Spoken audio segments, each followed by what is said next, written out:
Ito ang Kaalaman Studios. Mag-like, share, comment at subscribe para sa mas marami pang kaalaman na dapat mong malaman. Ngayon, pag-uusapan natin ang mga angel numbers na hatid ng bagong taon 2025. Alam nyo ba na bawat zodiac sign ay may kanya-kanyang angel numbers na nagbibigay ng gabay mula sa kalangitan? Tara't alamin natin kung anong ibig sabihin ng mga numerong ito at paano sila makakatulong sa ating buhay. Ang angel numbers ay mga espesyal na numero na may dalang mensahe mula sa universe o mga guardian angels natin.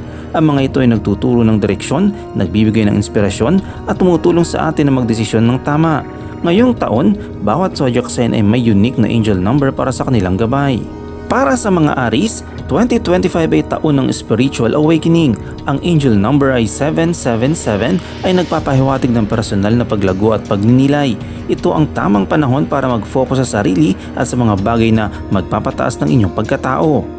Ang Taurus ngayong taon ay nakatuon sa mga relasyon. Ang 222 ay nagsasabing magbuo ng mas malalim na koneksyon sa pamilya, kaibigan at mga mahal sa buhay. Tandaan, teamwork makes the dream work. Abundance ang naghihintay sa mga Gemini. Ang 888 ay tungkol sa tagumpay ng karir at pera. Mag-focus sa inyong mga layunin at siguraduhin aanihin ninyo ang mga bunga ng inyong sipag. Mga Cancer, handa na ba kayo sa pagbabago? Ang 555 ay tungkol sa transformation.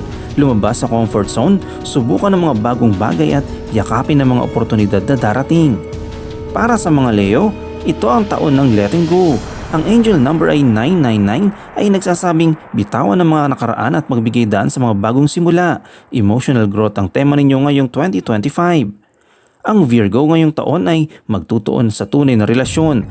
Ang angel number 606 ay nagtuturo na maging tapat at bukas sa inyong nararamdaman para sa mas malalim na koneksyon. Ang Libra ay magpapanday ng matibay na pundasyon sa 2025. Ang 444 ay tungkol sa stability at hard work. Kung masipag kang magtrabaho ngayon, magtatagal ang tagumpay mo. Mga Scorpio, oras na para ipakita ang inyong creativity. Ang angel number 515 ay nagsasabing sundin ang inyong passion at magdala ng saya sa inyong ginagawa. Relasyon ng focus ng Sagittarius. Ang 363 ay nagpapaalala na bigyang halaga ang mga mahal sa buhay. Communication at compassion ang susi para sa masayang taon.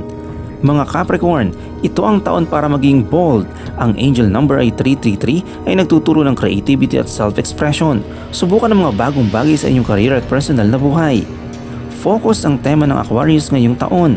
Ang angel number ay 212 ay nagsasabing manatili sa inyong goals at unti-unting abutin ang mga pangarap sa pamamagitan ng tamang plano. Ang Pisces ay haharap sa malaking pagbabago. Ang angel number ay 111 ay nagbibigay ng kumpiyansa na yakapin ang mga bagong simula at sundin ang mga intuition. Alam nyo din ba na ang angel number 444 ay simbolo ng determination, resilience at productivity? Kung madalas ninyong nakikita ito, ibig sabihin ay sinusuportahan kayo ng universe sa inyong mga ginagawa. Keep going! At yan ang mga angel numbers para sa bawat zodiac sign ngayong taon. Huwag kalimutang i-share ang video na ito sa mga kaibigan nyo na mahilig din sa astrology. Mag-subscribe na rin para sa mas marami pang ganitong content.